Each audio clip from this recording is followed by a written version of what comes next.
धर्म प्रेमी सज्जनों, पूज्य मातृशक्ति, प्यारे बंधुओं, सबसे पहले हम ईश्वर का स्मरण करेंगे वेद मंत्रों से।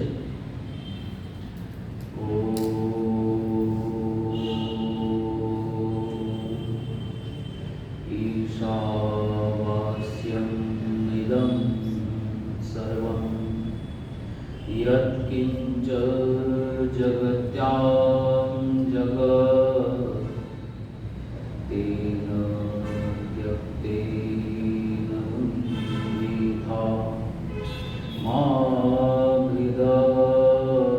कस्य स्वेदनम् कुर्वन्निवेह कर्माणि विशेषतं समाम् एवं त्वयि नान्यथेतोऽस्ति न कर्म लिप्यते नरे। असुर्यानां ते लोकान्धेन तमसा वृताः तांस्ते प्रेत्यापि गच्छन्ति ये केचिदात्मनो जनाः। आज मुझे माता जी ने वाल्मीकि रामायण पर बोलने के लिए आग्रह किया। तो वाल्मीकि रामायण के विषय में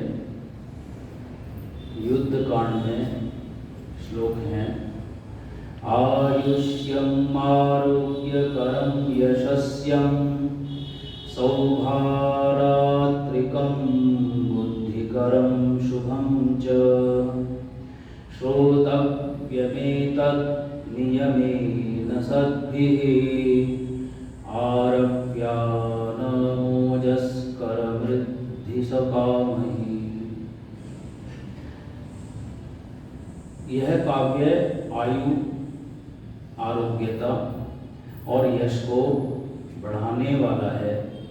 यह भाइयों में, बंधुओं में जो एक दूसरे से बंधे हुए हैं उनमें प्रेम उत्पन्न करने वाला है, सद्बुद्धि देने वाला है।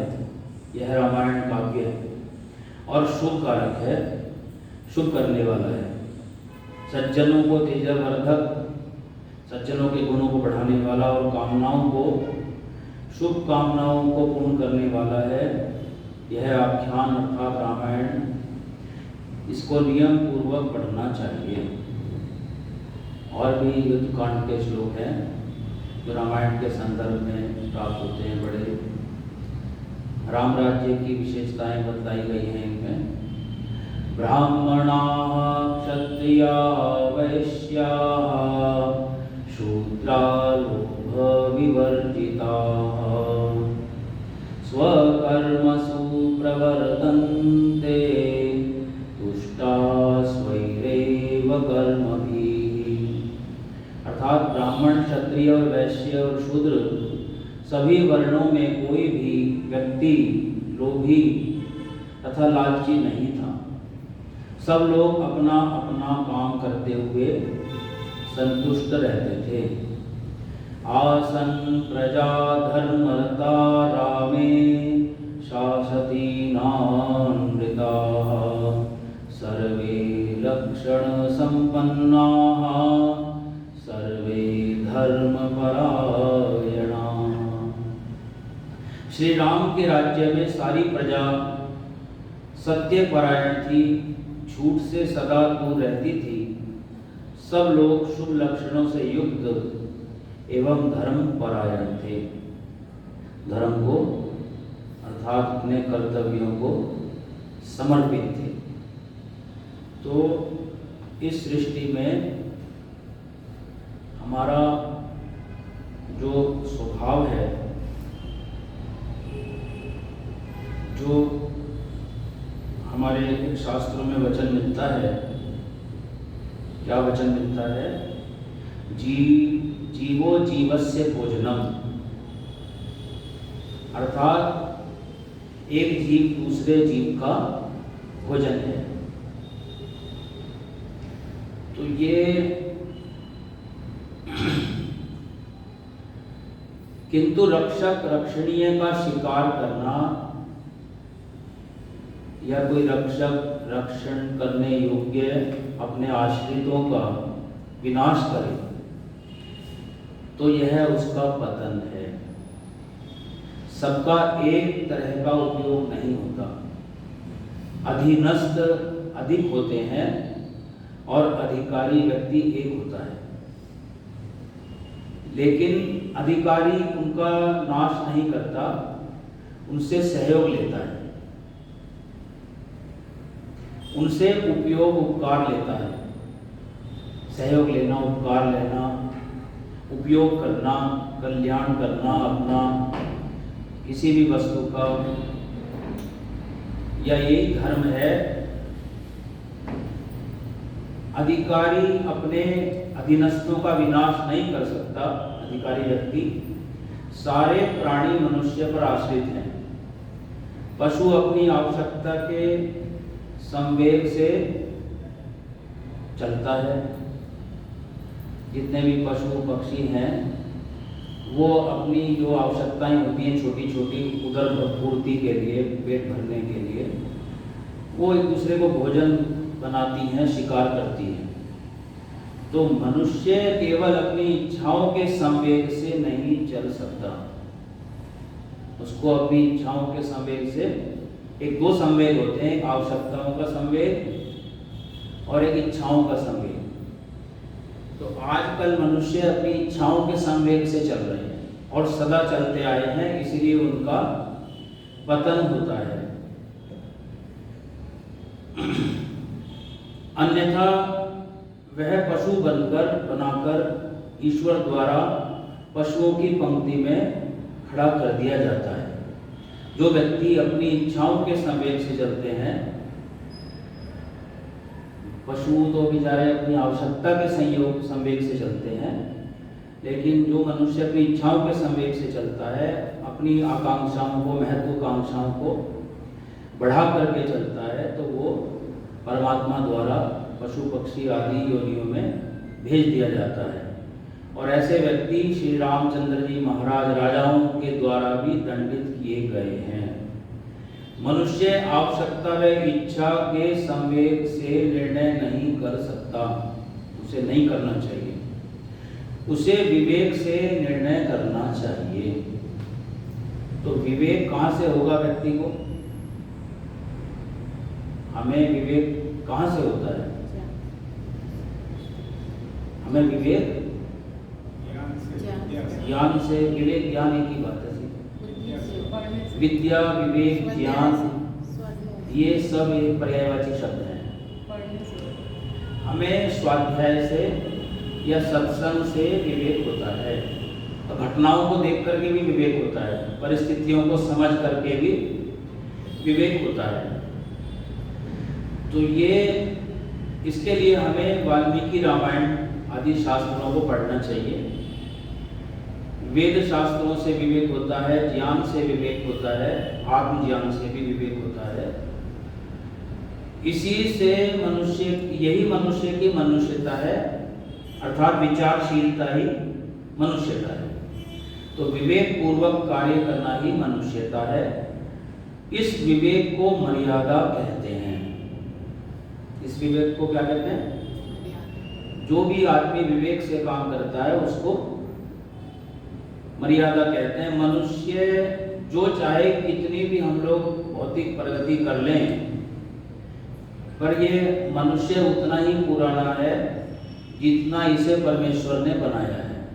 हम कोई, बहुत से लोग कहते हैं आजकल बदल गए, जमाना बदल गया, समय बदल गया, अब राम युग नहीं है, अब राम राज्य नहीं है, अब सतयुग नहीं है, अब द्वापर नहीं है, त्रेता नहीं है, अब तो जो है कलयुग है और स्वार्थ भरमार है इसमें। तो ये सब अविद्या की बातें हैं। आज भी व्यक्ति काम, क्रोध, लोभ, मोह आदि इन वेगों से पीड़ित है, इन संवेगों से प्रेरित है। जैसा पहले था वैसे अब भी उसमें विकार उत्पन्न होते रहते हैं। तो इनको दबाने की आवश्यकता, इनको रोकने की आवश्यकता तब भी थी रामायण काल में और आज भी उतनी ही है।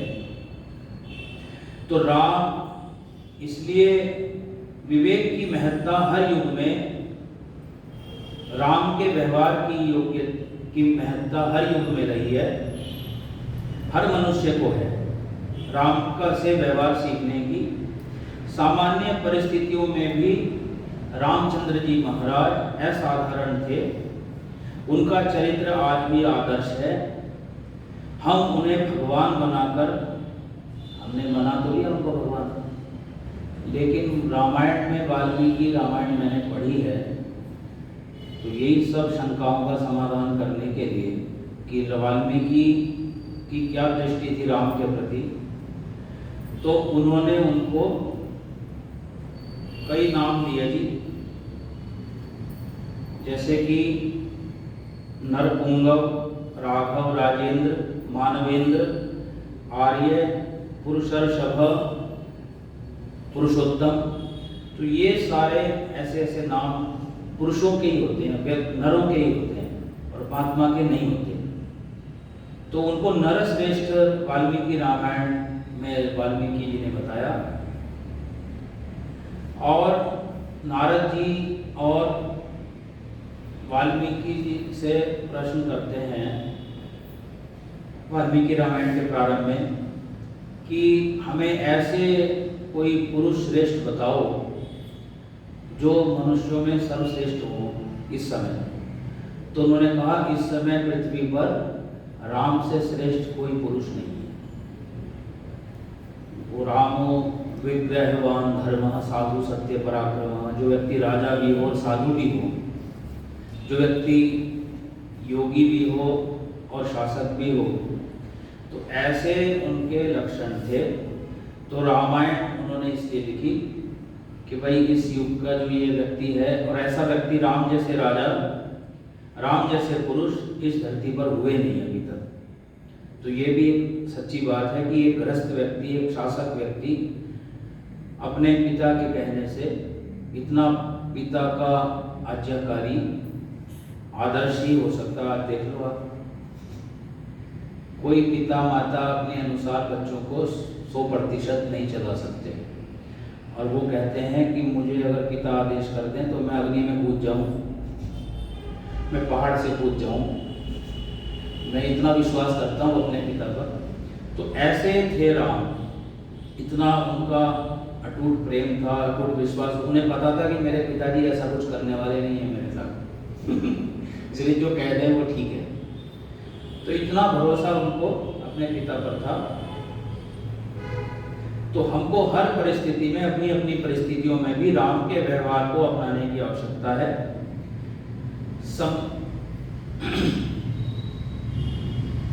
सामान्य व्यवहार और मर्यादित व्यवहार, ये दो तरह के व्यवहार होते हैं।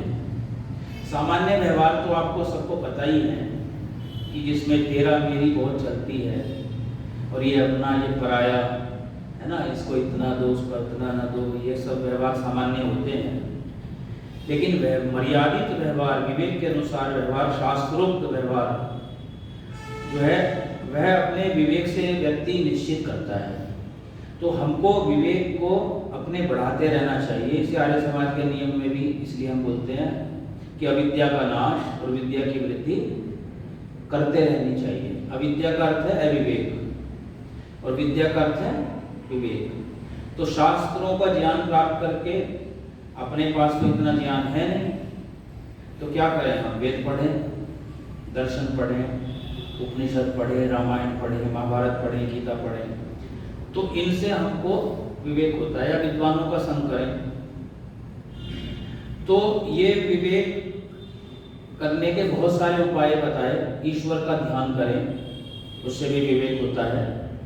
वेद आदि शास्त्रों का स्वाध्याय करें, उससे भी विवेक होता है। सत्संग से भी विवेक होता है, और सृष्टि को देख करके भी विवेक होता है। ऐसा नहीं है ये वैज्ञानिक जैसे नहीं हो गए इन्होंने भी सृष्टि को बहुत बारीक से देखा है, बहुत सूक्ष्मता से, परमात्मा के दिमाग से, परमात्मा के बनाए हुए मस्तिष्क से, उसकी बनाई हुई इंद्रियों से, ज्ञानेंद्रियों से इन्होंने संसार को जाना है।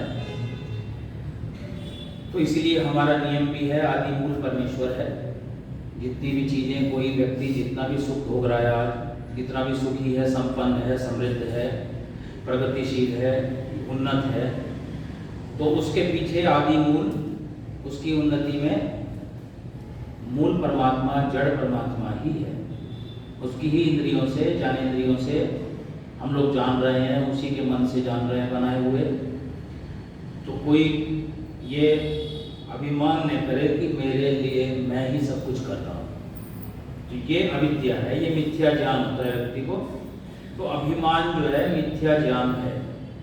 तो रामायण अभिमान का भी नाश का संदेश देता है कि अभिमानियों का अभिमान नष्ट हो जाता है। श्री राम जैसा मर्यादित व्यवहार करने वाला इतिहास पुरुष कोई दूसरा नहीं हुआ। मर्यादा पुरुषोत्तम श्री राम के मर्यादित चरित्र को रामायण में प्रदर्शित किया गया है। वाल्मीकि रामायण के 6 कांड हैं, हमको याद होने चाहिए। कम से कम वाल्मीकि रामायण में कितने कांड हैं जी? कितने चैप्टर हैं?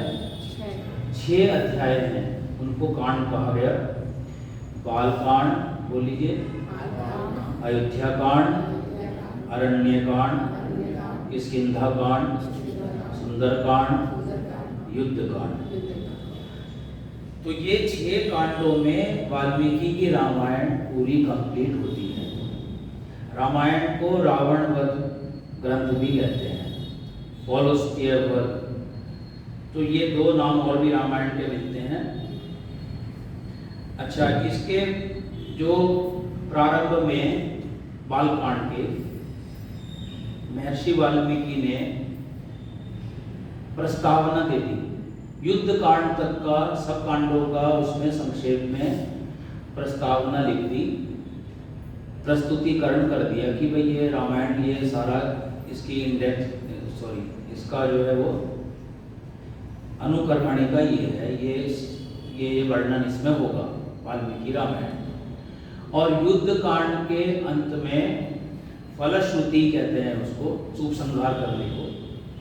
तो समापन उन्होंने फिर उसको उपसंहार समेट दिया सारी रामायण को। तो इतना ही होता है।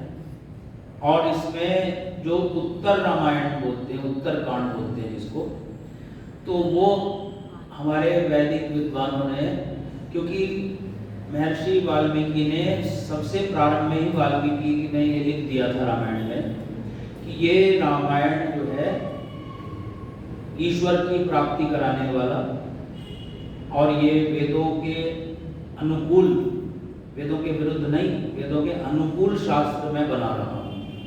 तो इसमें वेद विरुद्ध कुछ भी नहीं है। तो अगर वेदों के सिद्धांत के विरुद्ध किसी ने कुछ श्लोक इसमें ऐड कर दिए, जोड़ दिए, तो ये वो प्रक्षिप्त श्लोक माने जाते हैं। तो उत्तर रामायण में युद्ध कांड तक, 6 कांड तक तो महर्षि वाल्मीकि ने उनको मर्यादा पुरुषोत्तम, पुरुषों में उत्तम श्रेष्ठ नर घोषित किया, नर, उसका चरित्र लिखा, क्योंकि रामायण का अर्थ ही है राम की यात्रा, राम की गाथा, राम की जीवनी, राम का जीवन चरित्र। और उसके साथ में फिर जितने भी जुड़े हुए पात्र हैं जो हुए हैं इतिहास में, और वो सारे प्लेसेस, सारे स्थान आज भी अयोध्या से लेकर के और श्रीलंका तक आज भी हैं आपके। और आपके जो बाली, सुग्रीव और ये हनुमान जी, इनको लोग वानर कहते हैं। तो ये वन में रहने वाले थे, और वानर इनकी जो है वेशभूषा थी। जैसे जंगली लोगों की, कुछ वनों में रहने वालों की कुछ अपनी यूनिफॉर्म ड्रेस होती ना, वेशभूषा, तो वो थी। तो जब रामचंद्र जी लक्ष्मण जी इनसे मिले, तो राम लक्ष्मण को कहते हैं, लक्ष्मण देखो ये व्यक्ति ऋग्वेद, सामवेद, यजुर्वेद पढ़ा हुआ विद्वान लगता है मुझे, और इसने ग्रामर की कोई भी मिस्टेक नहीं की, और जितना स्पष्ट व्यवस्थित ये बात करता है बहुत संक्षेप में, तो ये वास्तव में वेदों का, शास्त्रों का विद्वान व्यक्ति है। अब एक विद्वान व्यक्ति को बंदर तो हो नहीं सकता, क्यों जी? और ब्रह्मचारी। तो वो इतने बढ़िया सुग्रीव के दूत थे, सुग्रीव के मंत्री थे हनुमान जी महाराज। तो उनको जो है उन्होंने इतने बड़े सेवक, स्वामी भक्त, उनके बहुत सारे गुण बताए। तो कहने का अर्थ है कि वानर की उनकी वेशभूषा का नाम था, और वो वेशभूषा फिर लक्ष्मण और रामचंद्र जी ने उनकी उतरवा दी थी। भाई तुम विद्वान हो, थोड़ा सा विद्वानों की तरह वस्त्र पहनो तुम हमारी तरह। शुरू में वो देख करके उनको घबरा गए थे हनुमान जी, सुग्रीव घबरा गए थे कि भाई पता नहीं ये कौन है, दो लोग कहीं बाली ने तो नहीं भेज दिया इनको। क्योंकि बाली व्यक्ति जो है काफ़ी अभिमानी था, उसने भाई को राज्य से निकाल दिया था और उसको उन्होंने दोबारा बाली का वध करके उनकी स्त्री को भी रख लिया था। तो पर स्त्री हरण की वजह से राम ने उनको दंडित किया, माला पहना करके सुग्रीव को युद्ध लड़वाया बाली से, और फिर बाली का वध किया। तो बाली को मरते हुए उन्होंने आश्वासन भी दिया कि हम तुम्हारे पुत्र की, अंगद की और तुम्हारी तारा स्त्री की रक्षा करेंगे। और यही व्यवहार उन्होंने रावण को वध करके भी किया। क्योंकि हमारे जो रामायण है, हमारे जो 4 वेद हैं, उनकी रक्षा कैसे हुई? गणपाठ, जटापाठ, है ना, पदपाठ, क्रमपाठ, ये सब जो जितने भी वेद पाठ हैं, वेद पाठी ब्राह्मणों ने वेदों की रक्षा करी। तो उसमें एक शब्द के 2 शब्द नहीं बना सकते कोई, और 2 शब्दों से एक शब्द नहीं बना सकते कोई, ऐड नहीं कर सकता उसमें, जरा सा भी पता लग जाता था। तो इसलिए वेदों की तो रक्षा ऐसे हो गई। और उसके बाद में मनुस्मृति ग्रंथ उसके बाद का है, वेदों के बाद का, तो वो भी धर्मशास्त्र है हमारा। और धर्मशास्त्र से ही पहले चलते थे लोग, ये संविधान वगैरह तो अभी बने हैं सब, पहले धर्मशास्त्र ही संविधान होता था। तो धर्मशास्त्र से चलते थे, वेद हमारे धर्मशास्त्र हैं। और वेदों के बाद में और सरल कर दिया उनको, तो मनुस्मृति महर्षि मनु ने बनाई। फिर मनुस्मृति के भी काफ़ी श्लोक रामायण में मिलते हैं। तो वेदों में तो अनुत्रिष्टुप, अनुष्टुप, गायत्री आदि छंद हैं, और आपकी रामायण में अनुष्टुप छंद है, मनुस्मृति में अनुष्टुप छंद है, और आपकी रामायण में भी अनुष्टुप छंद का में रामायण मिलती है हमको। तो ये जो है वेदों के ही विद्वान थे हमारे मर्यादा पुरुषोत्तम श्री रामचंद्र जी महाराज। और उत्तरकांड में जो जिसको हम प्रक्षिप्त मानते हैं, लगभग 24,000 श्लोकों की वाल्मीकि रामायण है। उसमें जो उत्तरकांड है उसमें 1,000 श्लोक लगभग हैं जो हम प्रक्षिप्त मानते हैं, क्योंकि उनमें इनको नरों में श्रेष्ठ ना मान करके भगवान विष्णु का अवतार, ये सब रामचंद्र जी को बतलाया गया है, जो कि हमारे वेदों के विरुद्ध है। क्योंकि ईश्वर का अवतार वेदों में ही सिद्ध नहीं होता, वेदों में ही कहीं वर्णित नहीं है। तो जब वेदों में नहीं है ईश्वर का अवतार होता निषेध है, तो फिर वाल्मीकि ने युद्ध कांड तक भी कहीं उसका वर्णन नहीं किया। तो ये सब एक स्त्री के कहने पर, किसी धोबी के कहने पर अपनी स्त्री को निकाल देना, और वो सृष्टि क्रम के विरुद्ध भी है। सत्य सत्य की परीक्षा करनी हो तो सत्यार्थ प्रकाश में लिखा महर्षि दयानंद ने कि भाई ये जो भी सृष्टि क्रम के विरुद्ध हो वो भी असत्य होता है। तो परीक्षा के 5 बताए ना उपाय, उसमें एक परमेश्वर, उसका गुणकर्म स्वभाव, और वेद है ना, और सृष्टि क्रम है ना, और आप्तों के शब्द जिन्हें वेद प्राप्त है, शास्त्र ज्ञान है, और ईश्वर को प्राप्त किया जिन्होंने, ऐसे आप पुरुषों के वचन भी प्रमाण हैं, शब्द प्रमाण हैं, उनको भी प्रमाणित मानना चाहिए, उनके अनुसार जीवन जीना चाहिए, राज्य चलाना चाहिए, समाज चलाना चाहिए, परिवार चलाने चाहिए, व्यक्ति को जीना चाहिए। और एक बताया सृष्टि क्रम, तो उसमें भूमि फट गई और सीता उसमें समा गई, तो इस तरह के पकौड़े तो जो उत्तर कांड में मिलते हैं पढ़ने को। देखिए एक ऋग्वेद का मंत्र है, हम मर्यादा बहुत बोलते हैं, मर्यादा शब्द, मर्यादा पुरुषोत्तम थे श्री राम। वाल्मीकि की मर्यादा पुरुषोत्तम श्री राम ऐसी सैकड़ों हजारों किताबें मिलती हैं, छोटी बड़ी हमको। तो मर्यादा क्या है? अभी हमने आपको बताया विवेक ही मर्यादा है, ज्ञान ही मर्यादा है। जो हमारे आर्य समाज के नियम हैं ये ही मर्यादा है हमारी। तो इन मर्यादाओं के अनुसार व्यवहार करेंगे तो सुखी रहेंगे। इन मर्यादाओं, इन नियमों के विरुद्ध, नियम ही मर्यादा है, और इन नियमों के विरुद्ध हो जाएंगे तो हम लोग विनाश करेंगे अपना भी, दूसरों का भी। तो वेद, ऋग्वेद का एक जो है मंत्र हमें मिलता है कि ऋग्वेद में परमेश्वर द्वारा 7 मर्यादाएं मनुष्य के लिए द्रष्टव्य हैं, देखने योग्य हैं। सप्त मर्यादा कवयस्तदक्षुः तासामेका विदमभ्युं रोगात् आयुर्यः स्कंभ उपमस्य नीले धरां विसर्गे वरुणेषु दस्थौ। अब देखिए विद्वान कौन है? परमात्मा। तो विद्वान परमात्मा और विद्वानों द्वारा 7 मर्यादा मनुष्य के लिए निर्धारित की गई हैं।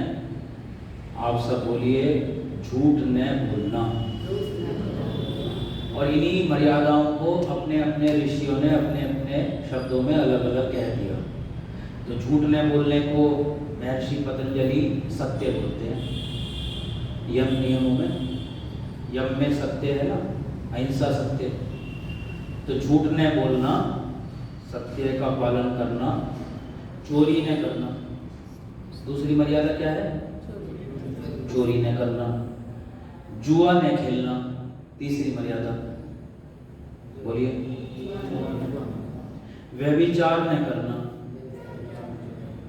ब्रह्म हत्या न करना, और भ्रूण हत्या न करना, और दुष्कृत्यों की पुनरावृत्ति न करना। तो इन्हीं को क्या कहेंगे हम लोग?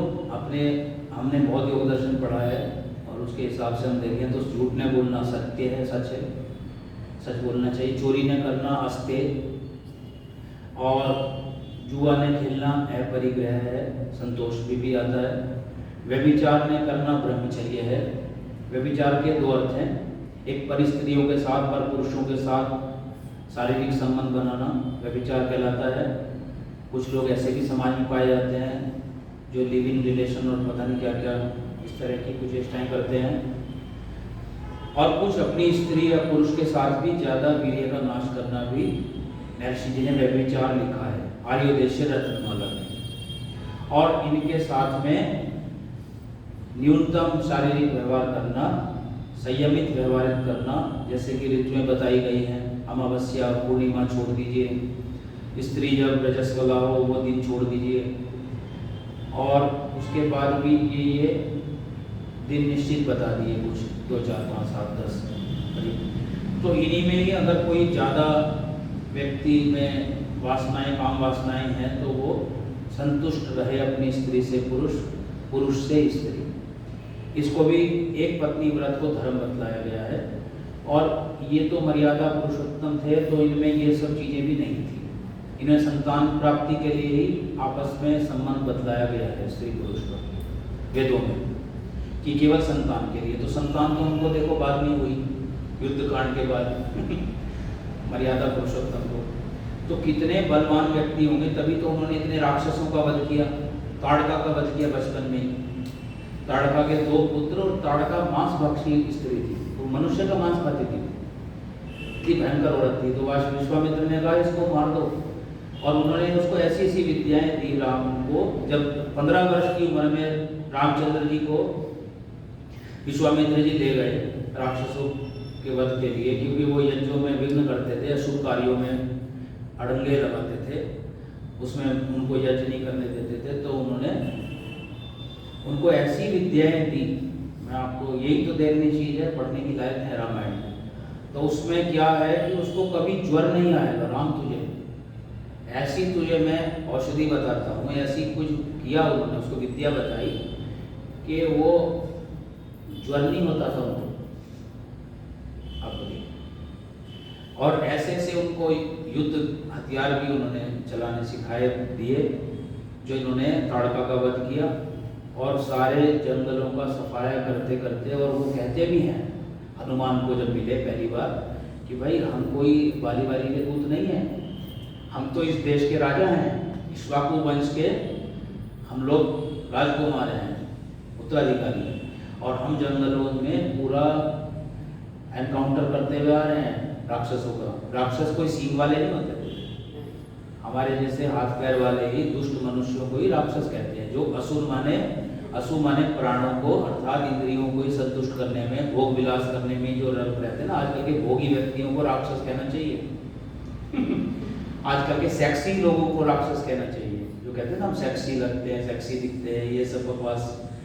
तो ऐसे लोगों को ही राक्षस कहते हैं। तो ये हमारे ब्रह्म हत्या ने करना, ब्रह्म के बहुत सारे अर्थ हैं। वेद ब्रह्म का अर्थ है, ईश्वर ब्रह्म का अर्थ है, ज्ञान ब्रह्म का अर्थ है, वीर्य ब्रह्म का अर्थ है। तो जो इनके विरुद्ध इनकी हत्या करते हैं अर्थात इनके विरुद्ध व्यवहार करते हैं, आचरण करते हैं, उनको भी ब्रह्म हत्यारा कहते हैं। आत्महत्या को भी ब्रह्म हत्यारा कहते हैं। तो भ्रूण हत्या आजकल बहुत चल रही है, ये भी बहुत गलत है। अहिंसा और भ्रूण हत्या में हम तो भ्रूण भी खाते हैं लोग, अंडा भ्रूण ही तो है, क्या है, एक मुर्गी का अंडा भ्रूण है, उसको लोग खा रहे हैं, उबाल के कह रहे हैं हमको इसमें विटामिन मिलते हैं, प्रोटीन मिलते हैं, पता नहीं क्या क्या। तो ये नास्तिक डॉक्टर्स की राय में नहीं चलना चाहिए हमको। परमात्मा ने बहुत सारे खाद्य पदार्थ बनाए हैं, सात्विक चीज़ें खाओ। अपने डॉक्टर S.C. शर्मा जी ने तो मुझे एक प्याज भी मत खाना, ये भी तामसिक होता है और गैस बनाता है, वो लोग बहुत खाते हैं प्याज। तो गैस ये सब चीज़ें भी नहीं खानी चाहिए, तामसिक चीज़ें। दुष्कृत्यों की पुनरावृत्ति न करना, तो व्यक्ति में ये एक बड़ी दोष की बात है कि वो आत्मनिरीक्षण नहीं करता। तो जो व्यक्ति सेल्फ स्टडी नहीं करता, 24 घंटे संध्या का भाव हमारे मन में होना चाहिए। 2 समय संध्या करनी चाहिए और संध्या में विशेष आत्मनिरीक्षण होता है और रात्रि में भी करना चाहिए। आत्मनिरीक्षण कैसे होता है? संध्या में 6 दिशाओं में, आगे पीछे दाएं बाएं ऊपर नीचे, हम किसी से भी द्वेष ना करें, जेलसी न करें, और कोई हमसे करे, हम किसी से करें तो उसको छोड़ते हैं। हे भगवान, ये प्रैक्टिस सुबह की और शाम की। और जेलसी होती है नहीं होती नहीं बताओ। और जेलसी कह दिया तो राग भी आ गया, उसमें अटैचमेंट भी आ गया। सुखानुशयी राग दुखानुशयी द्वेष, अर्थात जहाँ से आपको सुख मिल रहा है उनमें आप आसक्त हो गए, डूब गए उसमें, आप ईश्वर को भी भूल गए, धर्म को भी भूल गए, मर्यादा को भी भूल गए, और जहाँ से हमको दुख मिल रहा है उससे हमें द्वेष हो गया। तो ये राग द्वेष हानिकारक हैं। इन मर्यादाओं का भंग करने पर मनुष्य पापी होता है।